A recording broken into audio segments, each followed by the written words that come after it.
This is the BBC. This podcast is supported by advertising outside the UK.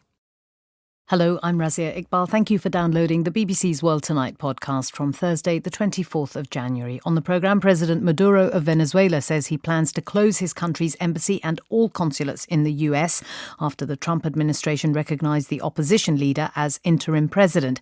We speak to the US ambassador to the Organization of American States about what President Trump and the Secretary of State Mike Pompeo want to see happen next in Venezuela, and look at how President Maduro's supporters in Mexico and Russia might react. The Chancellor Philip Hammond has told business leaders at the World Economic Forum in Davos that no deal would represent a betrayal on the promises made during the referendum campaign in 2016. We begin with Venezuela, and there appears to be a tense international standoff tonight, a day after President Trump recognised the leader of the National Assembly, Juan Guaidó, as the legitimate president of the country, and several Latin American countries and Canada followed suit. Nicolás Maduro, who still occupies the presidential palace, has upped the ante. Tuve una llamada casi a la hora en que iba saliendo del presidente de Rusia, Vladimir Putin, con el cual conversé. Appearing at a special session of the Supreme Court, he spoke first about a phone call he'd just had with President Putin and what he called the unconditional support that Russia is promising his government. He also announced the closure of Venezuela's embassy and consulates across the United States, having given the US embassy staff in Caracas 72 hours to leave. Mr. Maduro, who critically still has the support of the army, called the US infantile for refusing his demand to pull the American diplomats out of the country. The declaration by Juan Guaidó, citing Articles 233 and 333 of the Constitution, which allow him to assume interim power in the absence of a president. He argues that Mr. Maduro is not president because the elections are invalid, presents the most serious challenge to Nicolás Maduro. Let's go first to Caracas and speak to Emiliana Duarte, who is a Venezuela-based writer and journalist. We heard a little clip there, Emiliana, from Nicolás Maduro. Have we had any word at all from Juan Guaidó today?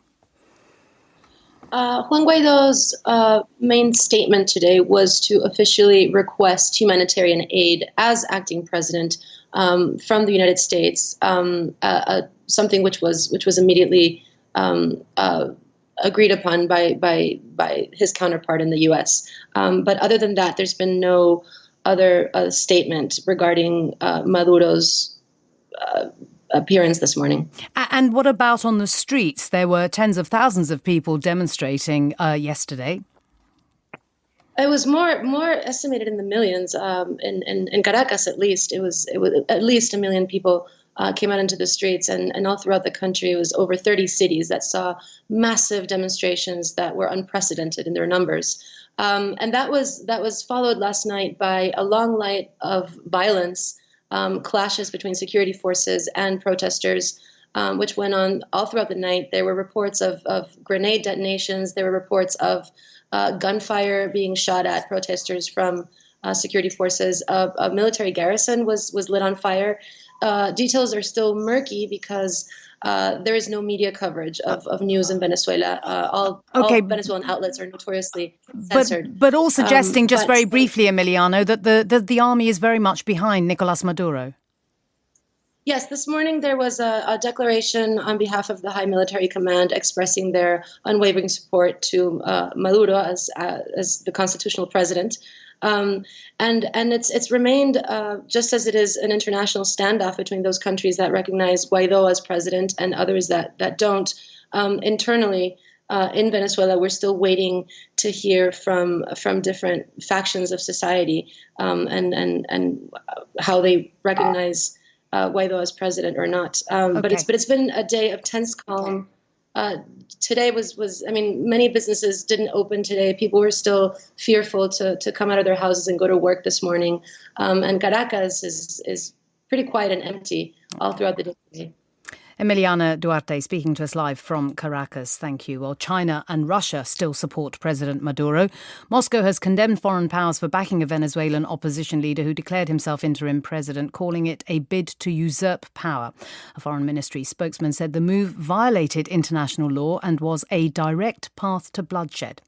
The US Secretary of State Mike Pompeo addressed the Organization of American States, the OAS, with a view to persuading them to support Washington's position. He pledged $20 million to Venezuela for humanitarian aid. President Trump, when asked about military intervention, said he was not considering it, adding that all options were on the table. In a statement, he described Mr. Maduro's leadership as illegitimate, adding the people of Venezuela have courageously spoken out against Maduro and his regime and demanded freedom and the rule of law. Carlos Trujillo is the US permanent representative to the Organization of American States. I started by asking him, when did the US first know that Juan Guaido was going to declare himself acting leader in Caracas? We assume, based on his declarations on January 5th and then on January 10th, that they were putting the parts in play according to the constitutional order in order for him to assume the presidency. So as the National Assembly declared that they were accepting the responsibilities of the executive based on the constitutional order, the next logical step was for them to appoint an executive in order to lead that body. And Mr. Guaido wasn't just waiting for a green light from Washington, was he? No, Mr. Guaido has been planning, I think, and not only him, the opposition party has been uniting and planning how to peacefully, democratically transition the government. And they followed their constitutional order in order to achieve that. There were some pretty strong words from the Secretary of State, Mike Pompeo, when he addressed the OAS today. Is there a plan on the part of Washington to try and persuade the Venezuelan army, which is currently still supporting Nicolas Maduro, to switch sides? Well, I think the army has to follow the Constitution, and the Secretary and President Trump have said on multiple occasions they took an oath and a loyalty to a Constitution, not to an individual, and they need to honor that oath. So just reading between the lines, you are hoping that that's what the army is going to do? We've asked on multiple occasions. I think our position has been very clear. The army needs to support the constitutional order, and the constitutional order calls that Juan Guaido is the president of Venezuela. But currently, the army is still very much behind Nicolas Maduro, and short of urging them to switch sides or giving them some incentive, one wonders what will shift the situation, because there's clearly a very tense standoff at the moment. Well, when you say that the army's clearly behind Nicolas Maduro, just because a couple of generals who are very close to the regime and operate oil fields come out and say that they are supporting Maduro, doesn't mean that the rank and file and a lot of the mid-level officers are also supportive of Maduro and his regime. From the perspective of Nicolas Maduro, he has suspended diplomatic relations with Washington. He is recalling his diplomats from Washington and closing down the consulates in US cities. What can you tell us about the US diplomats that are still in Caracas? He wants them to go. Well, Secretary of State Pompeo made it very abundantly clear yesterday. We don't recognize Maduro as a legitimate leader, and therefore we don't recognize any of his orders. So we will not remove our diplomats from our embassy in Caracas. I just want to focus on what Canada has said. They are saying that they are willing to host a meeting of the Lima Group, a regional bloc, in February or March. Why is the United States in such a rush? Why not wait and see if there can be a peaceful solution to this without any potential for this spilling over into any violence? Well, the United States is not in a rush. The region is responding to the urgency of the situation. This situation can't wait until February or March. If you ask the Colombians or the Brazilians, who received 500,000 people, 500,000 migrants in the last 2 years, if they could continue to build capacity and to house these migrants, they can. If you ask the people inside of Venezuela who are starving, who have no access to medical equipment, who have blackouts in their hospitals, who don't have potable water, if they could wait an additional 2 months, they can't. And I think what we have to recognize, there's a constitutional order and a line of succession in Venezuela. We are following that constitutional order. But given that you've mentioned all those countries who feel that this is urgent, has the United States been working in concert with them in order to produce the outcome that we've seen in the last 24 hours?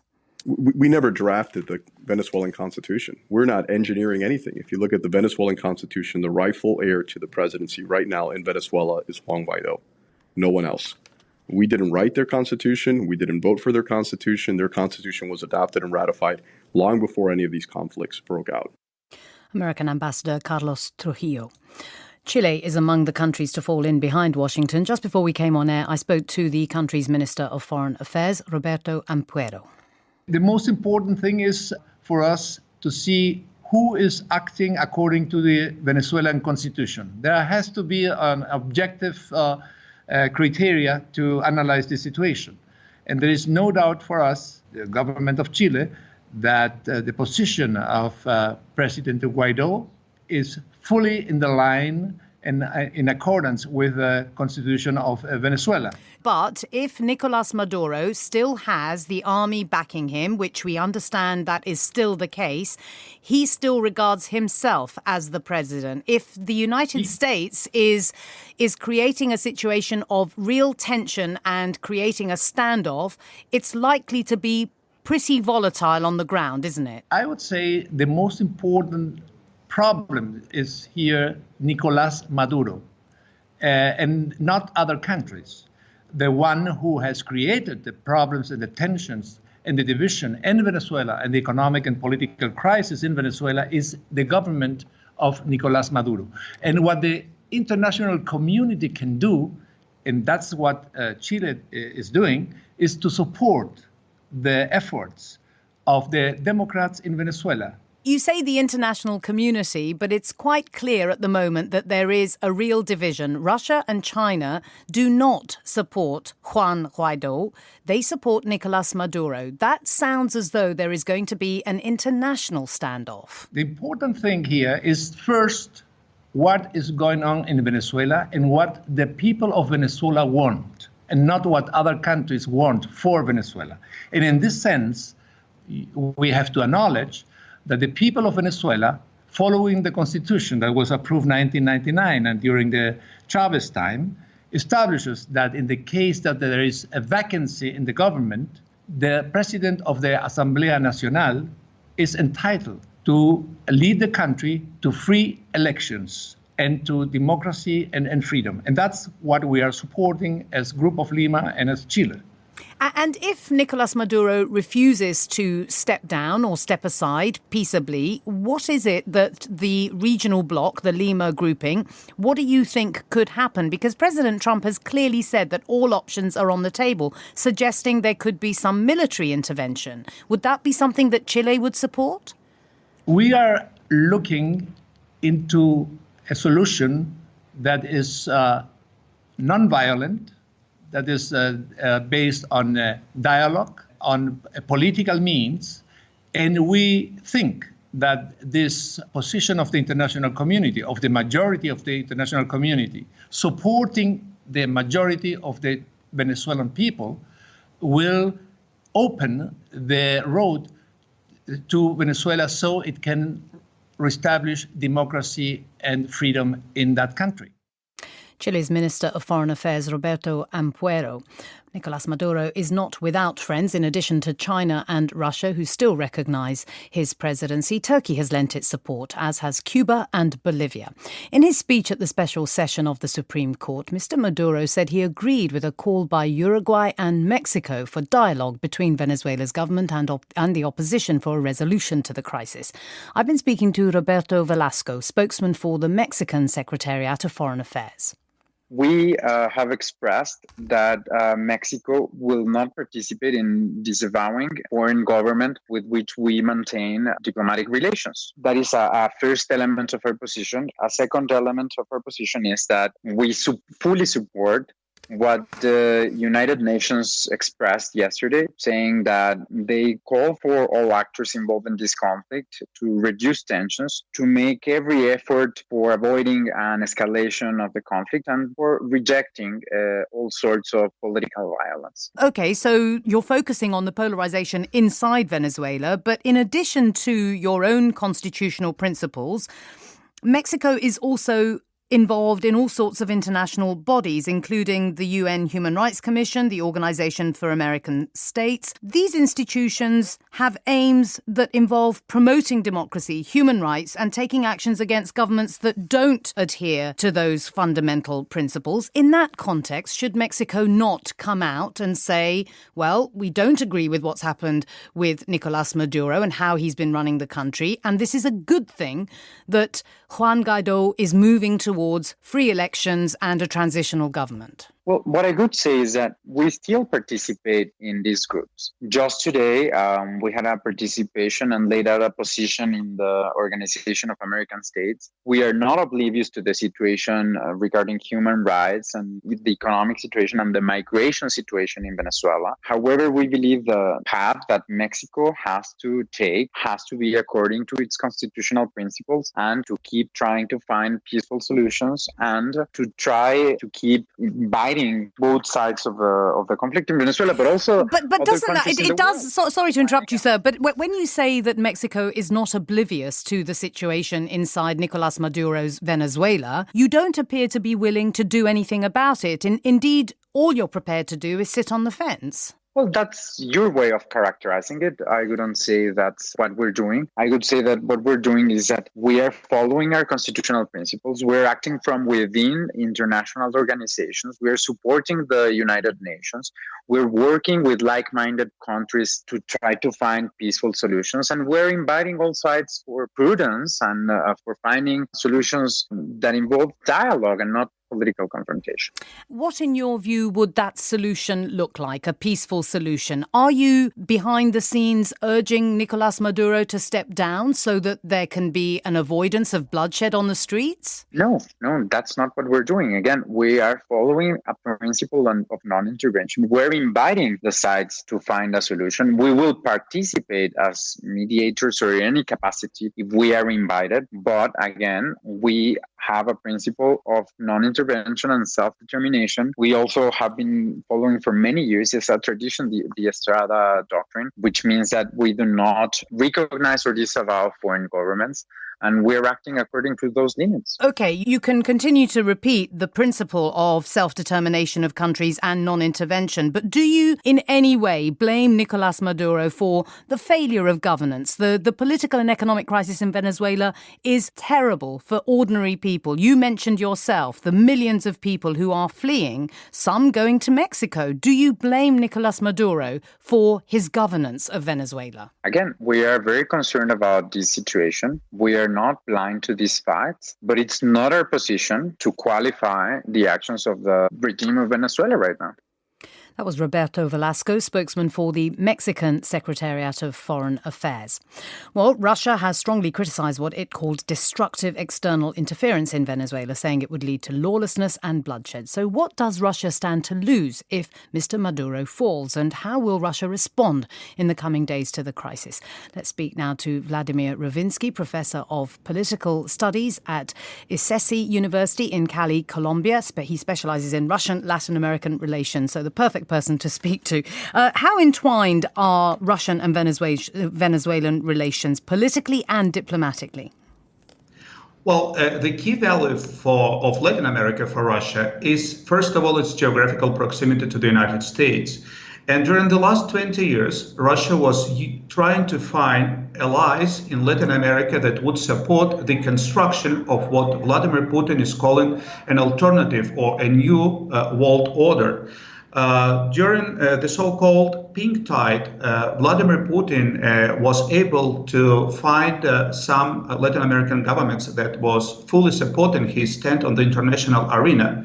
However, during the last perhaps 3 to 5 years, we've seen that the governments were changing in Latin America. So basically, Venezuela is one of the last remaining allies for Vladimir Putin, and losing Venezuela is actually something that Russia could not afford doing. OK, so that's the political context. What about the business interests inside Venezuela, the specifics of it?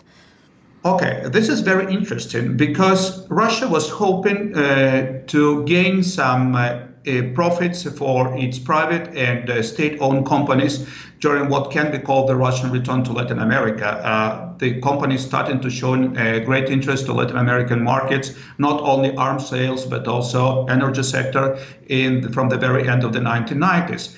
However, in the case of Venezuela, something strange was happening during the last 8-10 years, because all the Russian companies that were looking actually for making profits in Venezuela left.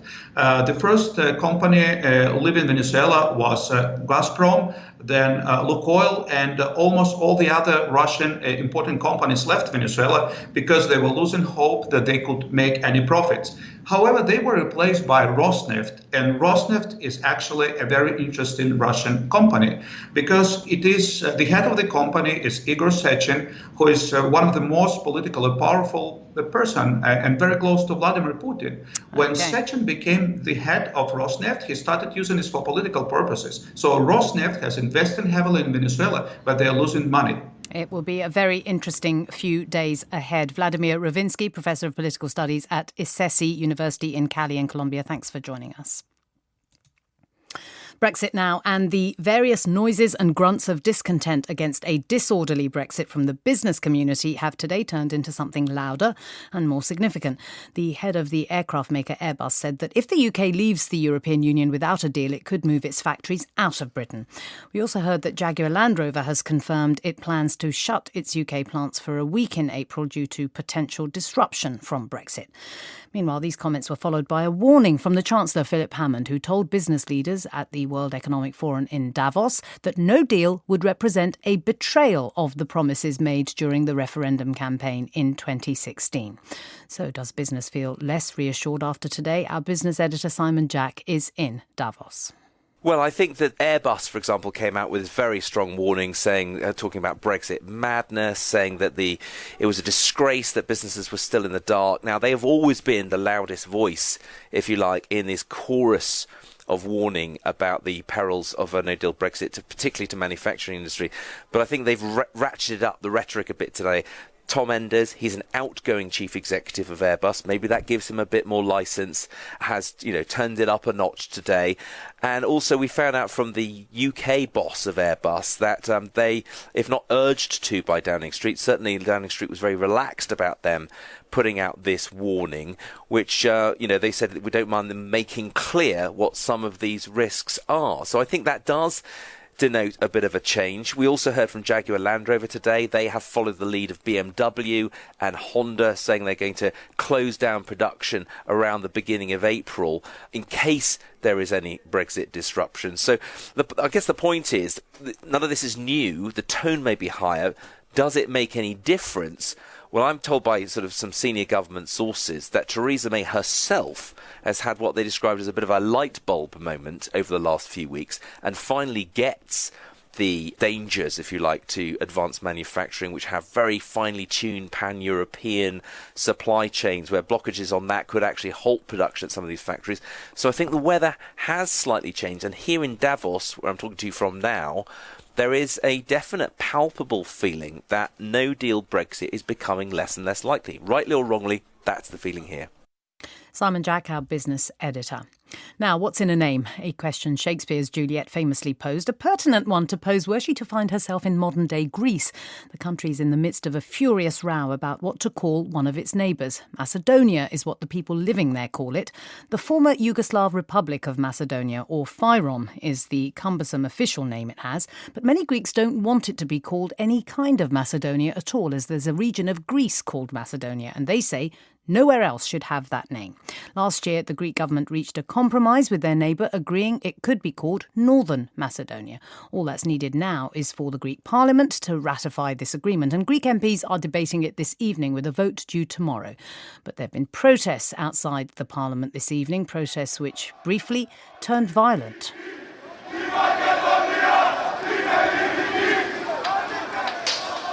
Our reporter Paul Moss joins us now live from Athens. Paul.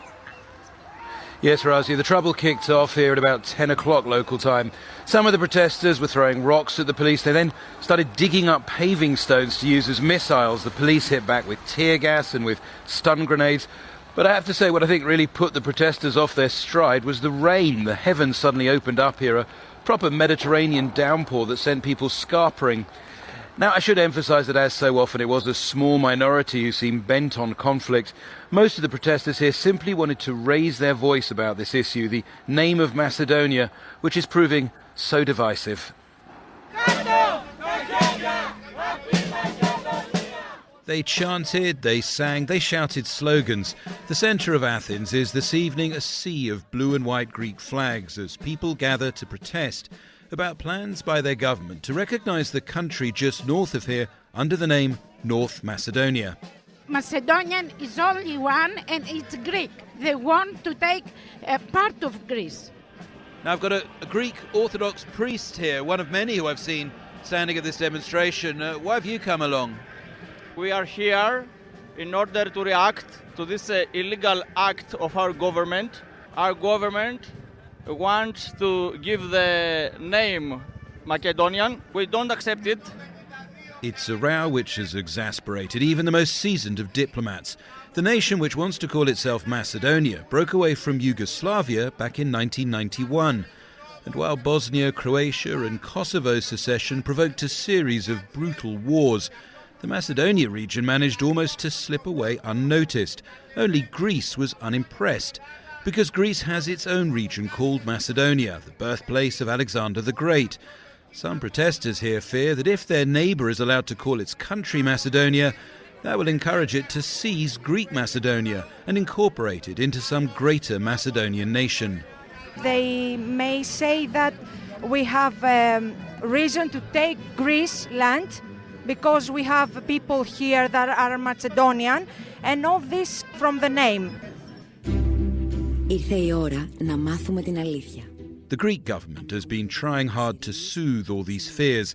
It's launched a social media campaign in support of recognising North Macedonia, featuring videos as glossy as a toothpaste advert, with the Greek Prime Minister hugging his Macedonian counterpart. Με την αυτοπεποίθηση που νικάει το φόβο και την αδράνεια. The deal, reached last year, would have Greece accept that its neighbour will call itself North Macedonia. They, in return, will drop their claim to be called simply Macedonia. Crucially, Greece will then support North Macedonia's attempt to join the European Union and NATO. Until now, Greece has vetoed these. Dimitris Rapidis is a foreign policy advisor to Syriza, the ruling political party in Greece, accepting the deal, he says, would promote peace and stability in the wider Balkan region. When you're living in an area where you have many different neighbors with many different national interests, at the end of the day, what you have to reach is a compromise. So that's why we want a deal, a fair deal. It will increase the chances for North Macedonia to accelerate its European integration process. I mean, for all those Balkan states being part of our broader European family, will improve our relations with all our neighbors. But the Greek government is now under serious pressure over the Macedonia deal. Its coalition partner has walked out in protest, leaving Syriza to govern as a minority administration. That means the vote on the deal is a long way from being in the bag. The Conservative opposition party, New Democracy, has been particularly vociferous, denouncing what it says is a stab in the soul of the nation. The New Democracy MP, Adonis Georgiadis, was born in the Macedonian region of Greece. He doesn't want the other country to call itself North Macedonia, or for that matter, East, South or West Macedonia. There is only one true Macedonia, he insists, and it's in Greece. Only the Greek is Macedonia. It's the original. Everything else is not Macedonia at all. So as far as you're concerned, that place to the north isn't Macedonia? It was not called Macedonia until Second World War. The name of this state till the communist General Tito in 1944 was Vardaska. They think that they should liberate Macedonia from the Greeks. Wouldn't it be better to start getting angry if you ever start getting menaced, if armies start mustering on the border, if there are threats of bombing? If that happens, sure, but to get so worked up over what they call themselves because of something you believe they might intend to do? No, would be too late. We have to prevent a war like that happen. When your glorious Prime Minister Margaret Thatcher made the war in Falklands, would you really afraid that Argentina would invade Great Britain? No, but that was about the invasion of the Falklands. It wasn't about what the Falklands were called. We had no problem if they wanted to call it the Malvinas or anything else. The problem was about invasion. You're fighting over the name. But you see, for us here in Greece, it was almost ridiculous to see that you are fighting a war for some rocks. Maybe you feel it's ridiculous what we say. But for us, it's very, very important because it's our identity, our history, our soul. It's about territory. The name comes with the territory. Away from the Greek parliament and its politicians, I sat down in a cafe with the writer Maria Katsounaki to try to understand the extraordinary passions unleashed here. Surveys suggest that around 3/4 of Greek people are against the compromise deal which has been reached. They don't want Parliament to ratify it. This in a country which has suffered terrible economic deprivation these past years, mass unemployment, the slashing of wages, a society which struggles to provide even basic medical care to its people. Why, in the midst of this, get so worked up about another country's name? Well, according to Maria Katsounaki, it's precisely because of all the other turmoil that the Macedonia issue burns so brightly. I think we feel that we have failed as a country, perhaps because of this economical, political, and social crisis of the last 8 years. And if they call the country Macedonia, the Greek people fear that they are going to lose something more. Greeks have fear and rage, two sides of the same coin. There certainly has been plenty of rage at the protest this evening, and yet many I met were at pains to insist theirs was a cause both righteous and reasonable. I talked to a middle-aged doctor, an obstetrician draped in a Greek flag, who kept trying to reassure me she wasn't some kind of ranting bigot. I respect all countries, I respect all nations. I am not a racist and I'm not a fascist, but nobody can steal my history and my nationality and the name of Macedonia, which is Greek and only Greek. What are you going to do if your government passes this agreement, allows it to stand? I cannot explain it. Part of me is dead. That report from Paul Moss in Greece. This man stuffing cash into a plastic bag is the second most powerful man in African football. This referee taking $600 was due to be officiating at the World Cup this month. Last year, that hard-hitting investigation into corruption in Ghanaian football was broadcast on the BBC Africa Eye programme. The investigation led to a lifetime ban for the former head of Ghana's Football Association.